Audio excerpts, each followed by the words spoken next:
ধন্যবাদ সকলকে। আজকের এই বিশেষ দিনটি আমরা বলতে নমস্কার। আজকের দিনের তাৎপর্যতা নতুন করে বুঝিয়ে দেওয়ার অবকাশ রাখে না। প্রত্যেকটি মানুষই জানে 190 বছরের পরাধীন ভারতবর্ষের মুক্তি আন্দোলনে সারা ভারতবর্ষের মানুষ, আপামর জনগণ, বিশেষ করে বাঙালিরা সেদিন আন্দোলনে ঝাঁপিয়ে পড়েছিলেন।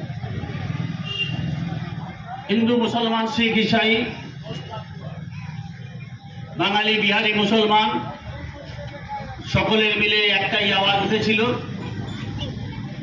যে ভারতবর্ষকে স্বাধীন করতে হবে, ব্রিটিশের অত্যাচার থেকে আমাদের মুক্তি লাভ করতে হবে। তখন রাস্তায় চলা যেত না, স্কুলে শিক্ষার ব্যবস্থা ছিল না, পক্ষপাতিত্বমূলক একটা ব্যবহার ছিল। ব্রিটিশ নাগরিকরা একদিকে থাকবে, ভারতবাসীরা একদিকে থাকবে। সে শিক্ষিত মানুষই হোক বা সে খেটে খাওয়া শ্রমিকই হোক বা মজদুর হোক, সে সময় আমরা দেখেছিলাম বিভিন্ন মানুষ গর্জে উঠেছিল। সেই গর্জে ওঠার আওয়াজ আজও ভারতবর্ষের বিভিন্ন প্রান্তে বিভিন্ন মানুষ তুলে ধরেন। ঠিক সেরকম ত্রিপুরার এই আমতলা প্রাঙ্গণে আমাদের বন্ধুরা পার্থ বাবন, পিন্টু, বাবন দাস, রাম, সাগর, বিকাশ, আমাদের বোনেরা, পথচলতি মানুষজন, বিনোদ, অমিত দা, সকলে সমবেত হয়ে চিন্তা করে যে না, এই ভাবনাকে জাগাতে হবে, এই ভাবনাকে তুলে ধরতে হবে মানুষের কাছে। রবীন্দ্রনাথের আত্মত্যাগের কথা তুলতে হবে। 1941 সালে কেন নেতাজি সুভাষচন্দ্র বোস ভারতের বাইরে গিয়ে ভারতবর্ষের স্বাধীনতা আন্দোলনের আওয়াজ তুলেছিলেন? মহাত্মা গান্ধী কেন ব্যারিস্টারি ছেড়ে দিয়ে ভারত মাতার আন্দোলনের জন্য ঝাঁপিয়ে পড়েছিলেন? নির্যাতিত ভারতবর্ষের মানুষের ঐক্যের প্রসারের কথা ভেবে। সেদিন কেন শিক্ষার প্রসারের কথা ভাবতে শুরু করেছিলেন? জওহরলাল নেহরু কেন সেদিনকে ব্যারিস্টারিতে যায়নি, জমিদারি ভোগ করেনি? সেদিনকে কেন বিনয় বাদল দীনেশ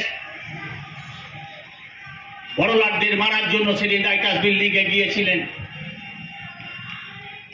ক্ষুদিরাম কেন ফাঁসির মঞ্চে চেপেছিল? বাঘাযতীন কেন নিজে আত্মহত্যা করেছিলেন? প্রফুল্ল চাকি কেন আত্মহত্যা করেছিলেন? আজকে সেই সমস্ত দিনগুলোর পর্যালোচনা করার প্রয়োজন আছে। ভারতবর্ষ বিভিন্ন রকম ভাবে ভাষা আন্দোলনের মধ্যেখানে বিক্ষিপ্ত আন্দোলন শুরু হয়েছে। বিভিন্ন প্রদেশে বাঙালিদের উপর অত্যাচার শুরু হয়েছে। বাংলা ভাষায় কথা বলা যাবে না। এই ভাষা ভিত্তিক আন্দোলনের বিরুদ্ধে আজকে আমাদের গর্জে উঠতে হবে। আজ ৭৯তম স্বাধীনতা দিবসে আমাদের এই প্রতিজ্ঞাবদ্ধ হতে হবে যে আমরা সবাই এক। কোন একটা জাতি ভারতবর্ষের স্বাধীনতা আন্দোলনে লড়াই করেনি। সমস্ত মানুষ একত্রিতভাবে সেদিন জাতীয় কংগ্রেসের নেতৃত্বে আপামর হিমাচল প্রদেশ থেকে শুরু করে কেরলের সমুদ্র পর্যন্ত আর কচ্ছ থেকে অরুণাচল প্রদেশ পর্যন্ত বিভিন্ন স্বাধীনতা আন্দোলনকারী মানুষজন বিভিন্ন রকম ভাবে আন্দোলন গড়ে তুলেছিলেন। ব্রিটিশ গভর্নমেন্ট বারবার অত্যাচার করেছে। নেতাজি সুভাষ গর্জে উঠেছে। 1919 সাল থেকে শুরু করে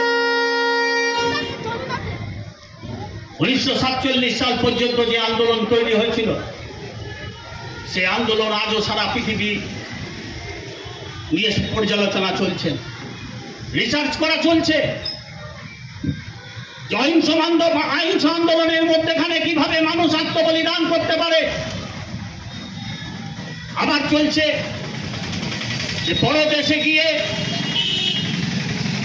কিভাবে আন্দোলন তৈরি করা যায় এবং নিজের দেশকে আন্দোলনের মধ্যেখানে মুক্তির পতাকা উত্তোলন করা যায় এবং ভারতবাসীকে নির্যাতনের হাত থেকে বাঁচিয়ে যাওয়া যায়।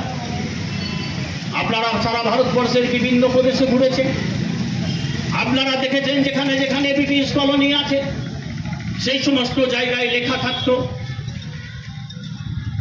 যে ইন্ডিয়ান ডগ নট অ্যালাউড। তারা পশ্চিমবঙ্গের মানুষ, ভারতবর্ষের মানুষকে তারা কুকুরের সঙ্গে তুলনা করত। তার যোগ্য জবাব দিয়েছিলেন সেদিন জাতীয়তাবাদী নেতৃবৃন্দ। আর ভারতবর্ষের আত্মত্যাগী মানুষজনের আত্মত্যাগ, আত্মবলিদান, সেই আত্মবলিদানের মধ্যেখানেই আমরা আজকে এই স্বাধীনতা দিবস পালনের জন্য বিভিন্ন প্রান্তে উপস্থিত হয়ে গেছি। আমতলাও তার ব্যতিক্রম নয়। আমতলার মানুষজন, শিব মন্দির অঞ্চলের মানুষজন বারবার চেষ্টা করে মানুষের পাশে থাকার, মানুষকে সঙ্গে নিয়ে চলা। কোনো সমস্যা হবে দাঁড়িয়ে থাকবে, কোনো আলোচনা হবে পক্ষে না বিপক্ষে সেটা বিচার করবে, শিক্ষার যোগ্যতার প্রয়োজন হবে পাশে থাকবে। এই হচ্ছে এখানকার অঞ্চলের মানুষের চরিত্র। আসুন আমরা সমবেতভাবে এটাই ভাবনা চিন্তার মধ্যেখান দিয়ে আওয়াজ তুলে বলি যে রবি ঠাকুর, তোমার সেই দিন আমরা ভুলিনি। তুমি যখন বঙ্গভঙ্গ হচ্ছে তখন তুমি রাখি বন্ধনের মধ্যেখানে সমস্ত মানুষের মনের মধ্যে ঐক্যের প্রসার ঘটিয়ে বলছো যে না, আজকের এই আন্দোলন সম্প্রীতির আন্দোলন চাই, যে সম্প্রীতির আন্দোলনের মধ্যে ভারতবর্ষ ঐক্য থাকবে। আর আজকেও ঠিক আমাদের এই নেতৃত্বের মধ্যেখান দিয়ে আমাদের একসঙ্গে মানুষের মধ্যেখানে ভ্রাতৃত্বের বোধের মধ্যেখানে জাগ্রত করে তুলতে হবে। ভারতবর্ষ যেন আর পরাধীন না হয়, আমরা যেন সাম্রাজ্যবাদের হুমকির ওপর না দাঁড়িয়ে থাকি, আমরা যেন নতুন ভারতের কথা ভাবি। 1947 সালের আগে ভারতবর্ষে কোনো রকম জল কারখানা ছিল না। ভারতবর্ষের মধ্যেখানে মানুষকে কৃষির ওপর ভিত্তি করে মানুষকে জীবনযাপন করতে হতো। আর আমরা দেখেছি জওহরলাল নেহরু, ইন্দিরা গান্ধী, রাজীব গান্ধী যখন বারবার প্রধানমন্ত্রী হয়েছে, আমরা রাষ্ট্রীয় তন্ত্রের ক্ষমতা দেখেছি। আমরা ব্রিটিশ অত্যাচারের বিরুদ্ধে, আমেরিকার অত্যাচারের বিরুদ্ধে লড়াই করেছি, বাংলাদেশকে সৃষ্টি করেছে। তাই ইন্দিরা গান্ধী রাকেশ শর্মাকে জিজ্ঞেস করে বলেছিলেন যে ভারতবর্ষ কেমন? রাকেশ শর্মার উত্তর হচ্ছে সারে জাহাঁ সে আচ্ছা হিন্দুস্তান হামারা। রবি ঠাকুর বলছে ভারত আমার জগৎ সবাই শ্রেষ্ঠ আসন লবে। সেই কবেকার 1908 সালে